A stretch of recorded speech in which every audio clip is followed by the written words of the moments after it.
Hello viewers, ನಮಸ್ಕಾರ ಎಲ್ಲರಿಗೂ. ರೂಪಾ ಗೌಡಾಸ್ ಕಿಚನ್ಗೆ ಸ್ವಾಗತ. ನಾನು ರೂಪಾ ಗೌಡ. ಇವತ್ತು ನಾನು ಒಂದು ಸ್ನ್ಯಾಕ್ಸ್ ರೆಸಿಪಿನ ಪ್ರಿಪೇರ್ ಮಾಡ್ತಾ ಇದ್ದೀನಿ. ಅಂದರೆ ಗೋಬಿ ಪಾಪ್ಕಾರ್ನ್ನ ಪ್ರಿಪೇರ್ ಮಾಡ್ತಿದ್ದೀನಿ ಫ್ರೆಂಡ್ಸ್. ತುಂಬಾ ಈಸಿಯಾಗಿ ನೀವು ಇದನ್ನು ಮನೆಯಲ್ಲಿ ಮಾಡ್ಕೊಳ್ಬೋದು. ಇದನ್ನು ಹೇಗೆ ಮಾಡೋದು ಅಂತ ನೋಡೋಣ ಬನ್ನಿ.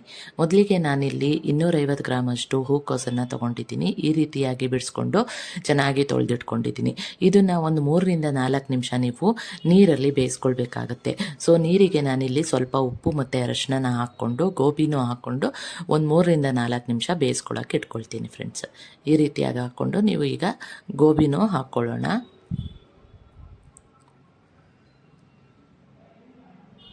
ಈ ರೀತಿಯಾಗಿ ಬೇಯೋದಕ್ಕೆ ಬಿಡೋಣ.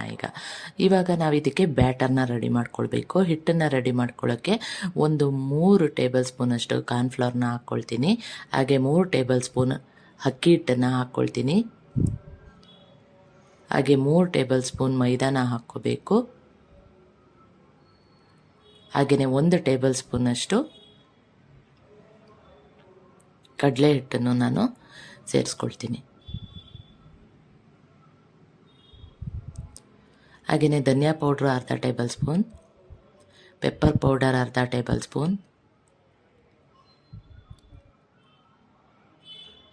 ಚಿಲ್ಲಿ ಪೌಡರ್ ಅರ್ಧ ಟೇಬಲ್ ಸ್ಪೂನ್, ಅರಿಶಿಣ ಸ್ವಲ್ಪ, ಉಪ್ಪು ರುಚಿಗೆ ತಕ್ಕಷ್ಟು, ಹಾಗೆ ಕಸೂರಿ ಮೇಥಿ 1 ಟೇಬಲ್ ಸ್ಪೂನ್ ಅಷ್ಟನ್ನು ಈ ರೀತಿಯಾಗಿ ಹಾಕ್ಕೊಂಡು, ಹಾಗೆ ಜಿಂಜರ್ ಗಾರ್ಲಿಕ್ ಪೇಸ್ಟ್ನು ಕೂಡ ಹಾಕ್ಕೊಳ್ಬೇಕು, ಒಂದು ಅರ್ಧ ಟೇಬಲ್ ಸ್ಪೂನಷ್ಟು. ಸಾಕಷ್ಟು ನೀರನ್ನು ಹಾಕ್ಕೊಂಡು ಚೆನ್ನಾಗಿ ಇದನ್ನು ಕಲಿಸ್ಕೊಳ್ಳೋಣ. ಈ ರೀತಿಯಾಗಿ ಕಲಸಿಟ್ಕೊಳ್ಬೇಕು, ಈ ರೀತಿ ಟೆಕ್ಸ್ಚರಲ್ಲಿ. ಸೊ ಇವಾಗ ಗೋಬಿ ಬೆಂದಿದೆ. ಇದನ್ನು ನಾವು ನೀರಿಂದ ಸೆಪ್ರೇಟ್ ಮಾಡ್ಕೊಳ್ಳೋಣ.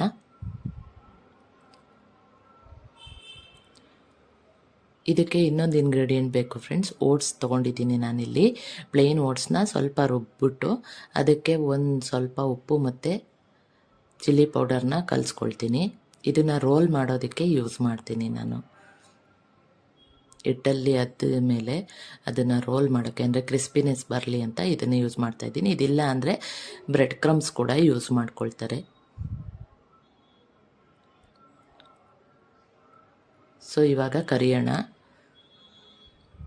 ಸ್ವಲ್ಪ ಎಣ್ಣೆನ ಹಾಕ್ಕೊಂಡಿದ್ದೀನಿ ಕರಿಯೋದಕ್ಕೋಸ್ಕರ. ಸೊ ಇವಾಗ ನಾನು ಗೋಬಿನ ಹಿಟ್ಟಲ್ಲಿ ಅದ್ದಿ ಆನಂತರ ಈ ಒಂದು ಓಟ್ಸ್ ಪೌಡರಲ್ಲಿ ರೋಲ್ ಮಾಡಿ ಎಣ್ಣೆಯಲ್ಲಿ ಕರಿದ್ಕೊಳ್ತೀನಿ. ಈ ರೀತಿಯಾಗಿ ನೀವು ಮಾಡ್ಕೊಳ್ಬೇಕು. ತುಂಬ ಕ್ರಿಸ್ಪಿಯಾಗಿ ತುಂಬ ಚೆನ್ನಾಗಿ ಬರುತ್ತೆ ಫ್ರೆಂಡ್ಸ್. ಟೇಸ್ಟ್ ಕೂಡ ತುಂಬ ಚೆನ್ನಾಗಿರುತ್ತೆ. ಈವ್ನಿಂಗ್ ಟೈಮ್ ಕಾಫಿ ಜೊತೆಗೆ, ಹಾಗೆ ಮಕ್ಳಿಗಂತೂ ತುಂಬಾ ಇಷ್ಟ ಆಗುತ್ತೆ. ದಯವಿಟ್ಟು ಒಂದು ಸರ್ತಿ ಈ ಒಂದು ರೆಸಿಪಿನ ಟ್ರೈ ಮಾಡಿ. ಹಾಗೆ ನಿಧಾನವಾಗಿ ಈ ರೀತಿಯಾಗಿ ಬೇಯಿಸ್ಕೊಳ್ಳಿ. ಒಂದು ಸೈಡ್ ಚೆನ್ನಾಗಿ ಬೆಂದ ಮೇಲೆ ಇನ್ನೊಂದು ಸೈಡ್ ಬೇಯಿಸ್ಕೊಳ್ಳಿ. ಒಂದು ಮೀಡಿಯಮ್ ಫ್ಲೇಮಲ್ಲೇ ನೀವು ಇದನ್ನು ಬೇಯಿಸ್ಕೊಳ್ಬೇಕು. ತುಂಬ ಚೆನ್ನಾಗಿ ಬಂದಿದೆ. ದಯವಿಟ್ಟು ಈ ಒಂದು ರೆಸಿಪಿನ ಟ್ರೈ ಮಾಡಿ. ಹಾಗೆಯೇ ನನ್ನ ಚಾನಲ್ಗೆ ಇನ್ನೂ ಸಬ್ಸ್ಕ್ರೈಬ್ ಆಗಿಲ್ಲ ಅಂದರೆ ದಯವಿಟ್ಟು ಸಬ್ಸ್ಕ್ರೈಬ್ ಆಗಿ ಬೆಲ್ ಐಕಾನ್ನ ಕ್ಲಿಕ್ ಮಾಡ್ಕೊಳ್ಳಿ.